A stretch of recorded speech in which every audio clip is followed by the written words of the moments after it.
Good Yontif. So I'm still a little shell-shocked from the last time that I tried to give a Yom Kippur sermon. It just didn't go as planned. My last Yom Kippur Yizkor, just as I was reaching the big finale, the take-home message, the impassioned conclusion, the stampede began. To this day, I'm not sure what happened. If it hadn't been Yom Kippur, I would have assumed that word had gotten out that there was lox at Kiddush, and the usual suspects wanted to skip Adon Olam to jump to the head of the line. Or maybe it was my fault. Maybe I used the word Yizkor. I think what happened is that there was a cross signal and someone made a move to open the ark and everyone got spooked. I tried to turn the tide, but it was too late. The saints were marching out and everyone wanted to be in that number. And now here we are, and there is no risk of repeating that fiasco because the sanctuary has been pre-cleared. The lesson of the day, the lesson that I want to explore with you, though, is that coming back is harder than leaving. I want to explore that with you in some very practical ways, but also in some spiritual and emotional ways as well. Because in some ways, this sermon is the bookend to my first sermon of the high holiday season.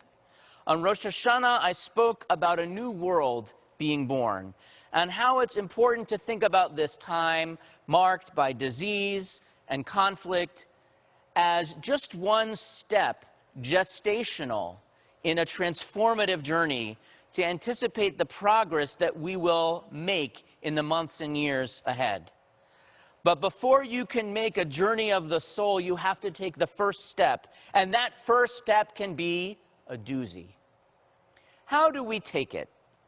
Well, it starts actually with the Torah portion that we just read this morning, Leviticus chapter 16, which describes the elaborate rituals performed by Aaron, the high priest, on Yom Kippur to atone for himself, to atone for the people.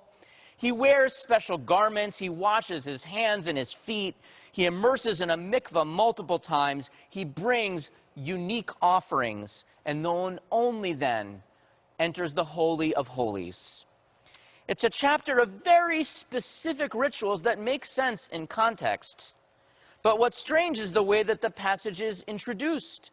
Vayedaber Adonai el Moshe acharei mot shnei bnei Aharon bekorvatam lifnei Adonai vayamutu. God spoke to Moses after the death of the two sons of Aaron when they approached God and died.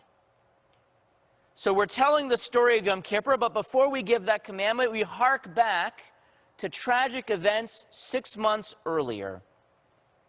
Leviticus chapter 10. The tabernacle was inaugurated in the spring in Nisan, 2 weeks before Passover. Aaron and his sons were anointed, appointed to be high priests. And that day would have been the most joyous in the life of their family. We can only imagine. The first day serving in the tabernacle, and the sweetness turned to ash in their mouths, because it turned to tragedy as two of Aaron's sons, Nadav and Avihu, did something they weren't supposed to do. They brought strange fire to the altar. They were struck down, consumed by the very holy fire that they had summoned. But why bring it up now? After all, the Torah has moved on to a bunch of other topics. We've gotten to hear about the kosher laws, leprosy, various other forms of impurity. Why now call back to such a terrible incident all the way in chapter 16? And I think the answer is that it is actually that callback, that reference, actually gives us a deep insight into the whole ritual. Aaron's previous experience of the tabernacle, in particular the Holy of Holies, was first one of over-familiarity and then one of terror. We're now 6 months later approaching Yom Kippur, and Aaron has not been back. Because you know what? It is a dangerous place to be. And in case you hadn't read Leviticus chapter 10, our chapter is very clear on that topic. Aaron is not supposed to come into the holy place at any time, lest he die. I've always imagined, reading this passage, that Aaron must have been very reluctant to go back, even terrified. After all, can you blame him? Would you ever want to go back to the place where your loved ones died horribly? Maybe God is saying, I know what happened last time, but you have to go back. You have to get back on the horse. You have to go back in there. But maybe it's the other way. Sifra, which is one of the earliest commentaries on Leviticus, Rabbi Elazar ben Azariah offers a parable. He compares it to the case of a sick person getting advice from different doctors. One says, don't eat these foods. They're bad for you. Advice taken? Maybe, maybe not. Another doctor says, don't eat these foods or else you're going to die like that guy did. That advice will hit home a little bit harder, will hit in a much more visceral way.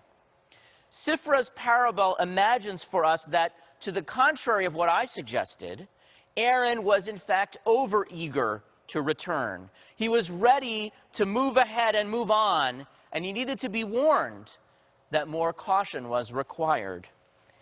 In that context, the intricate ritual of Yom Kippur makes a little bit more sense.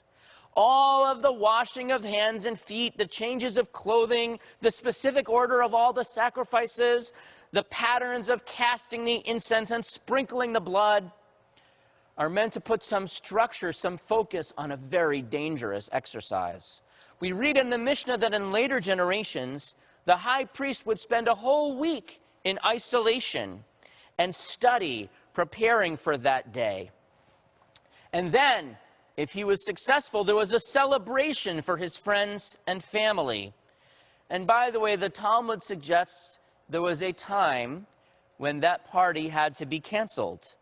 There's a legend found in the Zohar that they would tie a rope or a chain around the ankle of the high priest so that if he did not survive the ordeal, they would have a way to pull out what was left of him.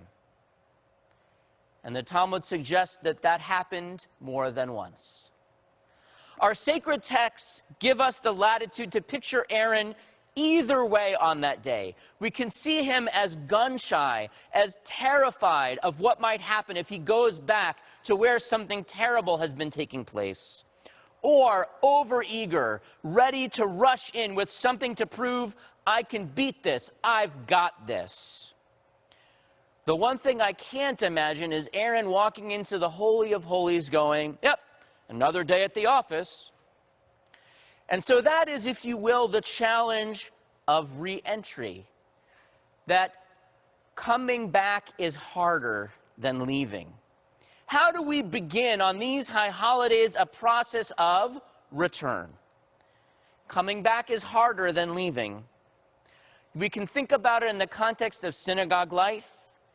We can think about it in the process of repentance, of our seeking forgiveness for those we've harmed, after we've been distanced from God.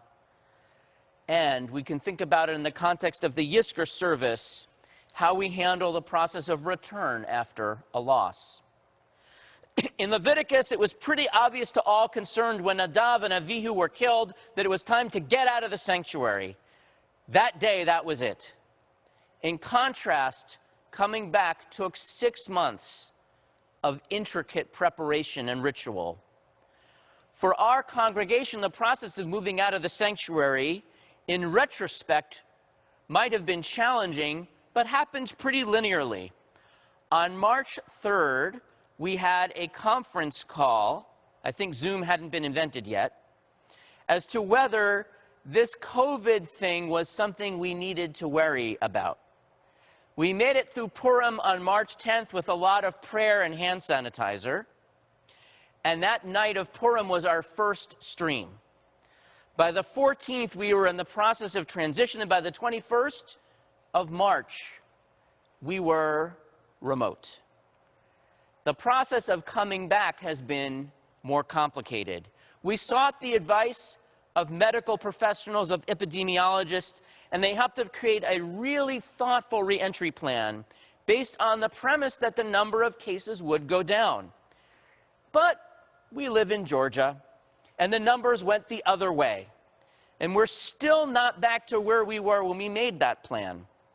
So what do you do when you get advice from the doctor that is not what you wanted to hear?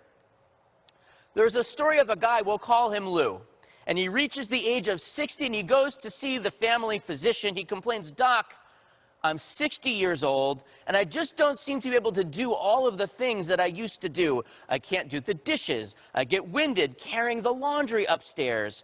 Working the vacuum cleaner just tires me out." And the doctor orders a battery of tests. And Lou says to the doc, "Doc, I can take it. Don't hold back. Tell me in plain English, what's wrong with me?" "Do you really want to know?" the doctor says. "Yes, I do," says Lou. "I can take it." "Well," the doctor says, "in plain English, you're lazy." "Okay," Lou says, "thank you. Now, give me the complex medical term so I can tell my wife."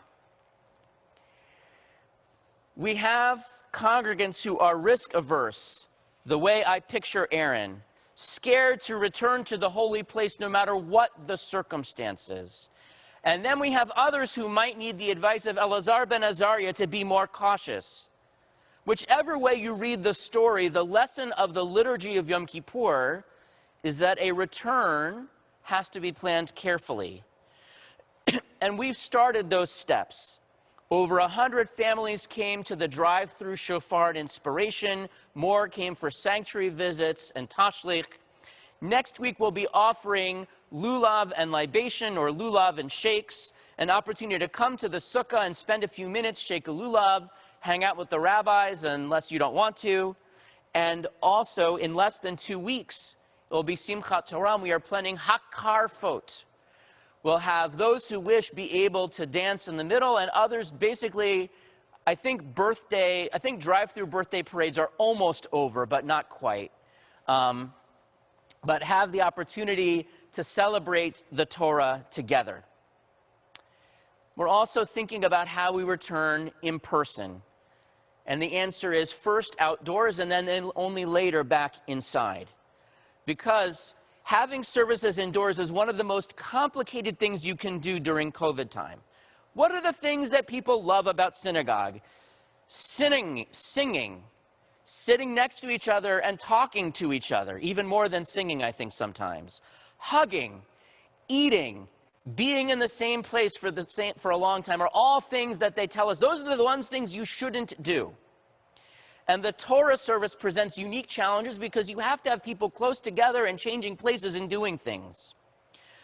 And by the way, you can have the most careful sanctuary setup in the world, but if everyone lines up at the bathroom at the same time after the sermon, you haven't accomplished as much as you thought. And so our first couple of services are actually going to be very small, allowing us to get out the kinks with a couple of people who we've chosen in advance to help us figure things out. And then we'll be able to open up sign-ups to the larger community based on the size as we can accommodate. And by the way, it's not just about safety. It's also about community. Because it's one thing to get 10 people or 20 people in a tent or in a room really spread out, or have 50 people sitting out in a field somewhere. But how do you continue to create a meaningful experience for all of the people who are outside the tent, for all the people who are not ready to come out or are not able to come out, and make sure they continue to feel included, make sure that they continue to have a meaningful experience and not just the 15 of us wearing masks sitting in one place. You can't stay out of the tabernacle forever. The worship that takes place here is actually essential. But you also can't barge right back into the Holy of Holies, and if you do, you'd better have a string tied around your ankle. The Torah portion we read this afternoon reminds us that God says, of all the commandments in the Torah, we say, v'chai bahem. The whole point of the commandments is that you live by them. But by the way, this challenge of reentry is not unique to the synagogue. I think we're all going through it.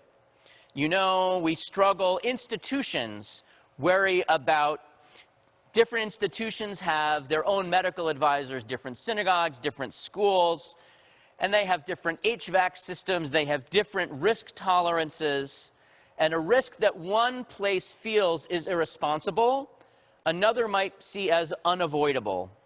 And by the way, you have to be prepared for the fact that things may not always go in the same direction, locally or nationally. A few months ago, it seemed like Israel had this thing beat. They had one of the lowest caseloads in the world, and now they are at the highest. Today in Israel, there is not a single synagogue building that is open for prayer. Hospitals are filled to overflowing. We are hoping that our cancer will be able to make it home safely before they close the airport. The challenges of reentry are also real for us as individuals, how we take a step to return to a normal life. And for many of us, this process is emotionally fraught. Instead of being like Aaron the high priest, entering the Holy of Holies, we have our own ritual. We have our choice of masks that we replace. And instead of the multiple washings, we have Purell. I heard a story about a couple whose home was struck by a tornado. It picked up the bed on which they were sleeping and set them down with surprising smoothness in a field 2 counties over. And the wife started to cry. "Don't be scared, darling," the husband said. "We're not hurt." "I'm not crying because I'm scared," she said. "I'm crying because I'm happy. This is the first time in weeks we've left the house." We are all in the midst of or heading towards a string of our own firsts, our own reentries. And which ones, where you are on the list, depends on your own individual ratio of anxiety to enthusiasm. So I already spoke about what it means to come for the first time back to the synagogue sanctuary. Where are you on going to the grocery store? Is the first time eating inside at a restaurant in the far future or way back in the rearview mirror? How are you feeling about someone in your family returning to an office or a classroom? What will it feel like the first time back on an airplane? First time going to the movies?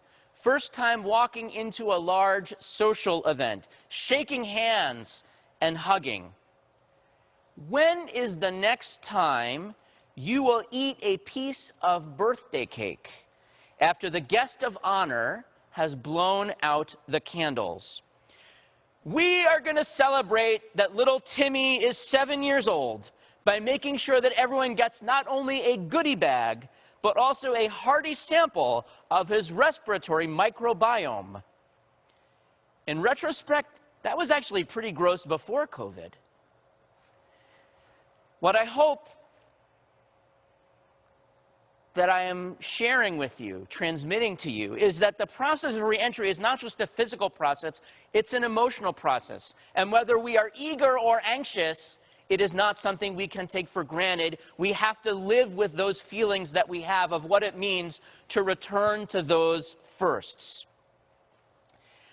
And that psychological process is the process of tshuva, repentance, as well. Because when it comes to our spiritual lives, our ethical lives, it is also very easy to leave and very hard to return.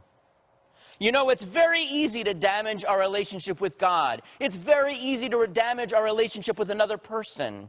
It takes just a few seconds to share words that resonate harmfully for a lifetime. Laziness or lust lead us to ignore the warning signs of something we should not do. We blink for a moment and we have excluded ourselves, we have isolated ourselves, we have distanced ourselves from God and people we care about. Leaving is easy, coming back is hard. How do we bring ourselves back? The process of tshuva, of repentance, gives us a roadmap for that spiritual reentry. Just as Aaron went through multiple steps of cleansing and knew that omitting even one represented failure, so too we go through our own steps with care. We have to admit our mistake and the harm that it caused. We have to try to undo that harm. We have to commit not to repeat our offense. And finally, we must ask for forgiveness. And those are all hard things to do. Just admitting you are wrong is hard enough. Who wants to let it be known that they were not perfect? Who wants to put aside ego to share that they were mistaken? You have to have empathy to understand the ways in which your actions hurt somebody else. And by the way, making things right is hard too. Now look, if you've caused financial harm, it may hurt a bit to write the check to make up the difference. But if you've caused spiritual harm, if you have hurt somebody's soul, that cost may be a much higher one to pay. Committing to not sin again and meaning it requires real resolve. Doing something once is easy. Not doing something once is easy. Not doing something ever is hard. How do you change a habit? And by the way, it is frightening to ask for forgiveness. In order to seek pardon, you need to put yourselves, your ego, yourself in the hands of the person you wronged. Aaron had very complicated feelings about going back to a place where something bad had happened, and we have those feelings as well. We may have had bad feelings if we were the victims, but by the way, we may have feelings that are just as bad if we were at fault. Would you rather admit that you were wrong, return to the scene of the crime, or lick the buttons on a cruise ship elevator? But the process of tshuva that we are in right now tells us that that is exactly what we need to do. Repent, not the part with the elevator. The first time that we encounter a person we have wronged, or who has wronged us, is really hard. You might have to resist the urge to continue the conflict. You know what? I know I did something, but you were worse. You know, you might have to resist that urge to put up your wall. It can be even more challenging to be vulnerable. But it's so important. So important. But you know what? It's not just about tshuva. There are so many life situations where it's hard to get back out there. Finding a healthy and supportive relationship, or just being able to live and be yourself after a divorce. Going out to find a new job, making up a resume after a career setback. Returning safely to activity after an injury or an illness. You know, the story of Aaron reminds us that you're not always doing yourself a favor by just barging right back into the Holy of Holies. But you also can't sit it out forever. You know, my last example, and perhaps the most timely one, given that we will be reciting the Yizkor service in a few minutes, but not yet, is how we return to life after an encounter with death. And that's what Aaron is really going through, right? He has experienced a loss that is among the most painful that any human being can have. The loss of a child, the loss of two. And he has to figure out how he's going to go on in the face of that. You know, our tradition is blessed with an astonishing wisdom of how to confront the pain of loss, how to traverse the experience of acharei mot, after death, and return to life and holiness.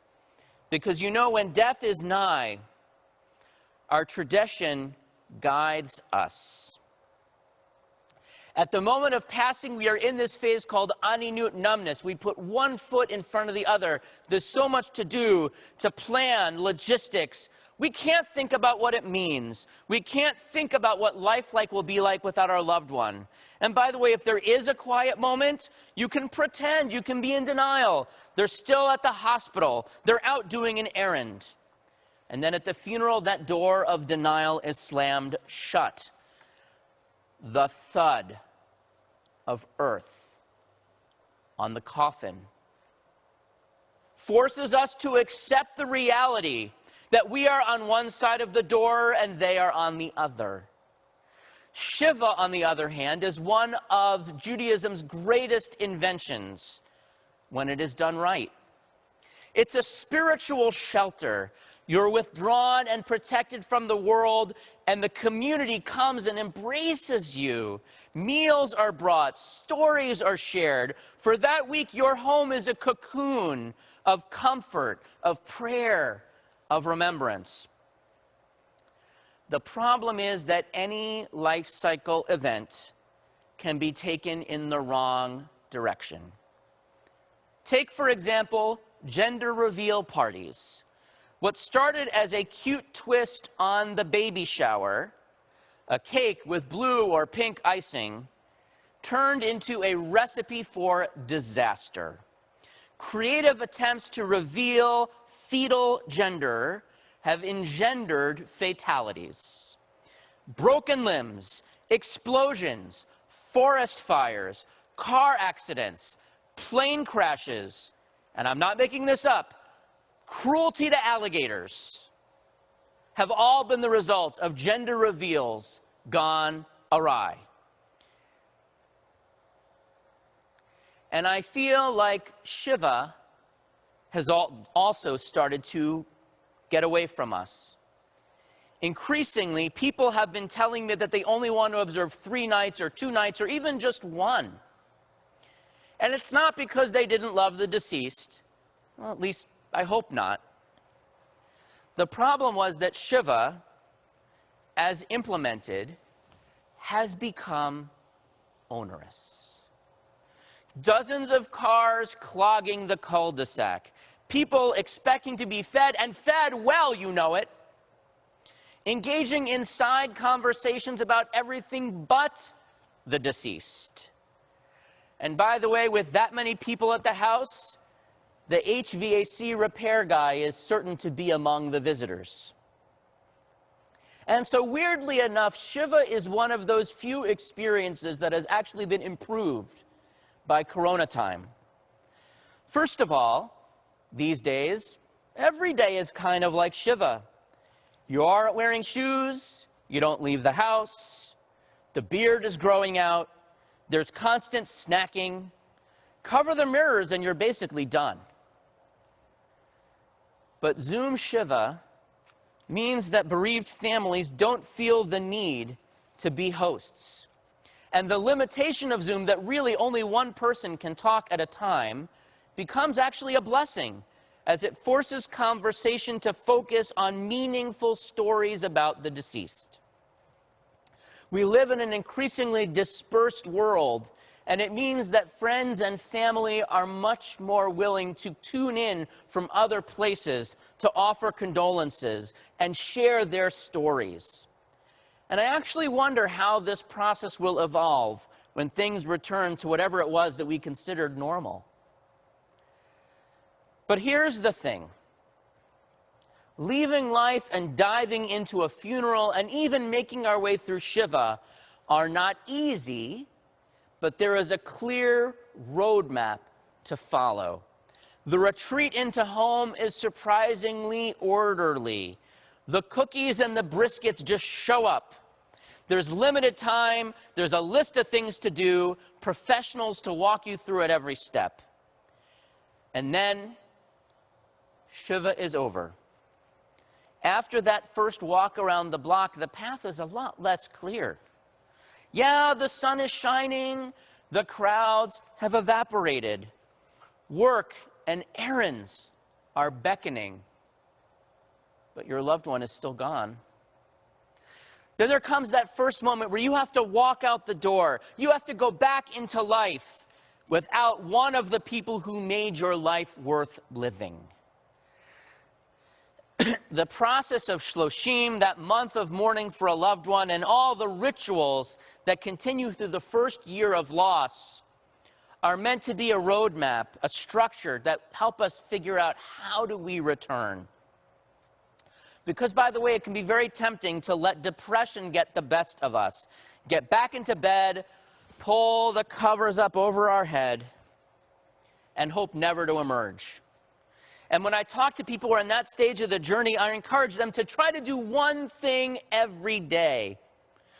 That's why Kaddish and Minyan are such powerful rituals, because the idea is that at least once a day, you have to get up and go out into the world and do something. You have the courage to return to the patterns of daily life. And just as the rituals do for Aaron on Yom Kippur, they give us the strength to return. And then there's the other extreme. There are those who are eager to put loss behind them. There are those who are quick. They want to just get back out there no matter what.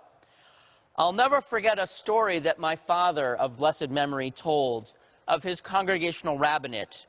He was meeting with a family describing the limitations of Shiva, which are similar to the limitations of Yom Kippur. Not wearing shoes, not bathing for pleasure, not sitting in comfort.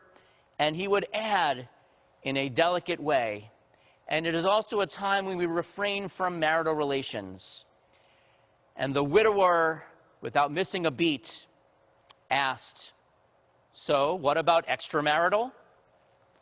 My father responded, also discouraged, "There are those who want to get back into it a little bit too quickly. There are those who want to forget their loss by diving back into life, by diving back into work, as if nothing happened. In sports, there are always those players who rush back off the disabled list too soon and end up not playing their best or getting re-injured. I sometimes talk to doctors who want to go back the day after the funeral. I want to go back. I need to be doing procedures. And I say, you know what? Would you want a procedure done by someone who just came from their parents' funeral? Give yourself a day, give yourself two, give yourself time. And by the way, so our tradition encourages us to find the balance and hold back. You know, there's a practice that we have of after Shiva for a month or even a year, refraining from large public events and celebrations. And in some ways, that practice is about honoring the deceased. You know, how can you be out there singing and dancing when so-and-so has passed away? But on the other hand, I also know that there are times when a loved one would have wanted us to continue with that long-planned family celebration. They would not want to spoil the party. But I think it's also protection for the mourner. You know, one of the worst feelings in the world is to be alone in a crowd. To be in a room crowded with hundreds of people and not be feeling the same sense of joy that they do. So our tradition gives us that permission. We don't have to feel that we have to party down when we are feeling down and still processing our own feelings of grief and loss. And I think that's why we invented Yizkor. It takes place on the most solemn and festive day of the year, on Yom Kippur, when the community is gathered, when everyone is here, except for the people we love who are not. It's done on festive days when people gather and celebrate. At Seder, there's still an empty chair at the table. Yizkor reminds us that we do have to come back, that we can't wait forever to re-enter. But we have to do it in the right way, that leaving is easy, coming back is hard. And how do we find the right way, the safe way to do it, and hold space for our losses, even as we do so? As we approach this Yizkor service on this most unusual Yom Kippur, we understand that leaving is hard. Coming back is harder. Aaron suffered the most terrible loss that you can imagine, the loss of 2 sons on one joyous day. And it took him 6 months on a Yom Kippur to be able to return. That structure of ritual enabled him to come back to a place of danger and anxiety. And the beautiful danger of the text, the ambiguity of the text, is that we don't know if Aaron had to be pushed in or held back. And so there's something in that story for each of us.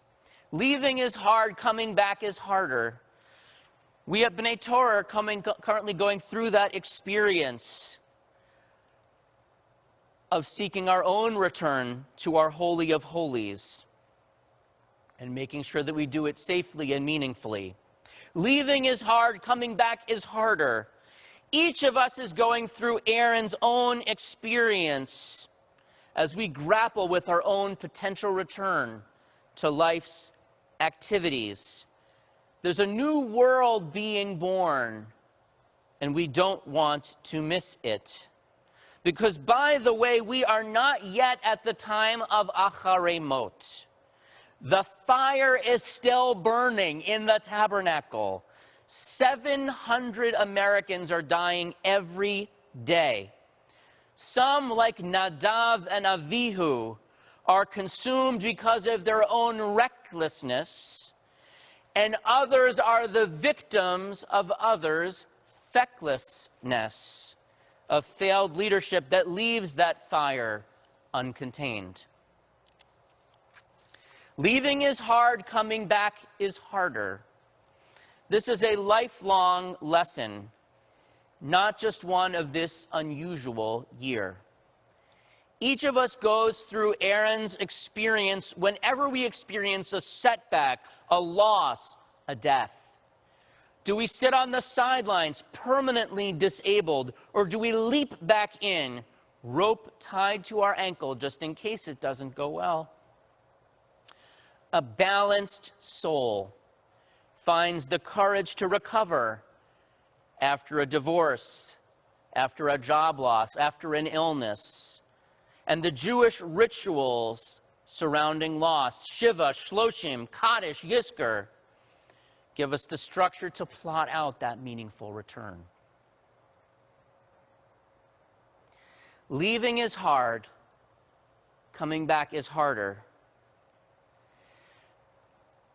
As I mentioned at the beginning of our sermon, many of us have the practice of leaving for Yizkor if we have no one to mourn. And at least until last year, I would have said it's easy to know when to leave. And it's always harder to know when to come back. And this year, I don't know, do you put yourself on mute? Do you go to the other room? Do you turn off your video? I don't know. Or you could stay. You know, there are a lot of people who don't have anyone to say Yizkor for them this year, and you could have one of them in mind. As we say Yizkor this year, we remember that our congregation lost at least 5 of its own to Corona, and all the others who we lost to all of the other things that afflict our world. And we can think about how we support those who are walking that journey of loss. Those who are seeking, those who left under difficult circumstances and are now slowly, gingerly, carefully finding their way to return.